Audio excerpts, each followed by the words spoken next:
आदित्यनाथ जी की सरकार ने जुर्म और जाति की सारी इंतहा पार कर ली है। नफरत, दुर्भावना और प्रतिशोध की राजनीति में उत्तर प्रदेश की सरकार जल रही है। ये आज आप सुनकर पूरी घटना को सच्चाई जान जाएं। और ये बातें मैं क्यों कह रहा हूं, आपको याद होगा भिकरू कांड जिसके बाद कई इनकाउंटर हुए थे, उसमें एक इनकाउंटर हुआ था अमर दुबे का। अमर दुबे के इनकाउंटर के बाद उसकी पत्नी जो नाबालिग थी खुशी दुबे, उसको गिरफ्तार किया गया। उसकी गिरफ्तारी के बाद जब मामले ने मीडिया में तूल पकड़ा तो खुद वहां के एसएसपी जो थे, तत्कालीन एसएसपी महोदय, उन्होंने बयान दिया कि खुशी दुबे निर्दोष है और उसको छोड़ दिया जाए। पिछले 10 महीने से खुशी दुबे जेल में यातनाएं झेल रही है, खून की उल्टियां कर रही है, 2 बार बीमार होकर अस्पताल में भर्ती हो चुकी है। उसके गरीब माँ बाप गिड़गिड़ा रहे हैं, उसकी हत्या की आशंका जता रहे हैं, लेकिन आज तक उस खुशी दुबे को रिहा नहीं किया गया। उसके विरुद्ध हत्या का मुकदमा दर्ज कर दिया गया, उसके विरुद्ध विस्फोटक अधिनियम का मुकदमा दर्ज कर दिया गया, उसके विरुद्ध 17 धाराओं में मुकदमा दर्ज कर दिया गया, लेकिन आज तक उसको रिहा नहीं किया गया, जिसके बारे में खुद एसएसपी का बयान था कि वो निर्दोष है, उसको रिहा किया जाएगा। और इतना ही नहीं, खुशी दुबे का मामला तो आप लोगों ने चर्चा में लाया, इसलिए लोगों को जानकारी हुई। आज 3 और मामलों की जानकारी मैं आपको दे रहा हूं इस पत्रकार वार्ता के माध्यम से। अमर दुबे की मां क्षमा दुबे पिछले 10 महीने से जेल में है।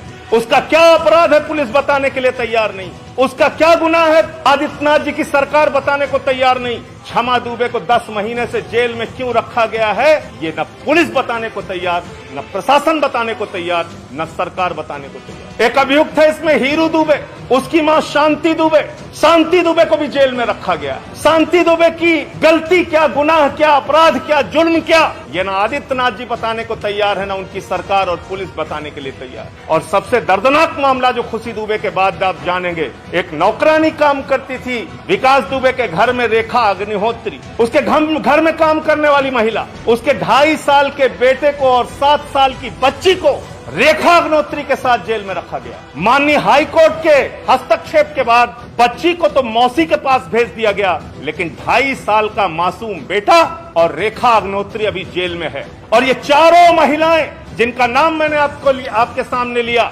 अमर दुबे की नाबालिग पत्नी खुशी दुबे, अमर दुबे की मां क्षमा दुबे, रेखा अग्निहोत्री विकास दुबे के घर में काम करने वाली महिला, और शांति दुबे हीरू दुबे की मां, ये चारों महिलाएं, मैं पूरे जिम्मेदारी से कह रहा हूं, एफआईआर की कॉपी मेरे सामने है।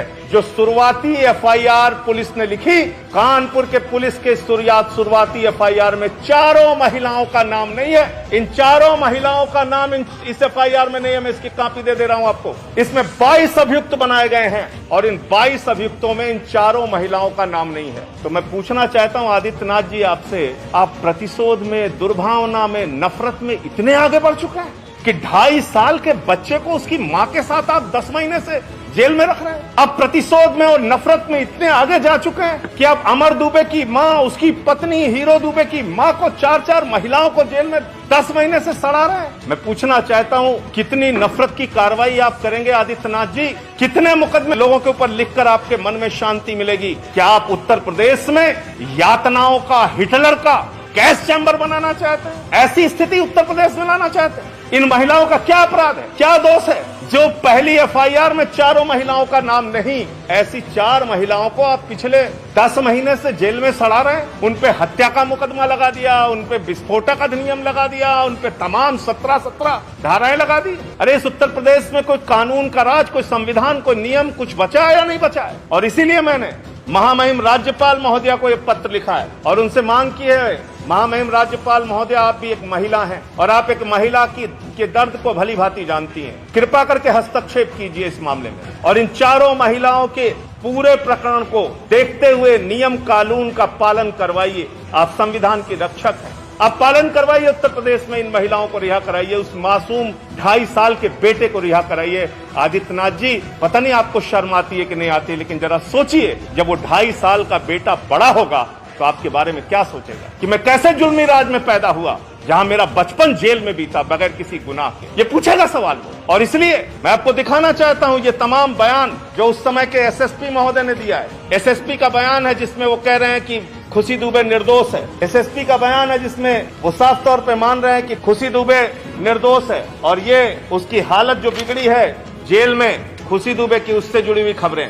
तो जब एसएसपी मान रहा है और मैं आपको दिखा रहा हूं कि क्या क्या बयान उस समय के आए थे, तो आपने जबरन क्यों जेल में रखा हुआ है? क्यों अपनी प्रतिशोध और नफरत की राजनीति में आप मुकदमे लिखने में मास्टर हैं, मैं जानता हूं। आपने 14 मुकदमे मेरे ऊपर लिख दिए, मेरे पार्टी का दफ्तर खाली करा दिया, और मुकदमे लिख लीजिए, हम लोग आपकी यातना बर्दाश्त कर लेंगे। आप लिख लीजिए सूर्य प्रताप सिंह पे मुकदमा, वो भी बर्दाश्त कर लेंगे, लेकिन 2.5 साल के बच्चे को तो जेल में मत रखिए, 2.5 साल के मासूम को तो जेल में मत रखिए। क्या सोचेंगे लोग आपके बारे में? कितने नफरत से आप सरकार चला रहे हैं उत्तर प्रदेश की? इससे बाहर आइए आदित्यनाथ जी, और मैं आपसे कहूंगा कि जब तक आम आदमी पार्टी का अस्तित्व है और जब तक हम लोग राजनीति में हैं, लोकतंत्र नियम से चलेगा, कानून से चलेगा, संविधान से चलेगा, तानाशाही से नहीं चलेगा। उत्तर प्रदेश में हम हिटलर का गैस चैम्बर नहीं बनने देंगे, उत्तर प्रदेश में हम यातना गृह बनने नहीं देंगे, उत्तर प्रदेश में नाजायज किसी को अपनी दुर्भावना के चक्कर में अगर आप जेल में डालना चाहेंगे तो ये राजनीति हम लोग चलने नहीं देंगे, इसके खिलाफ हम खड़े होंगे।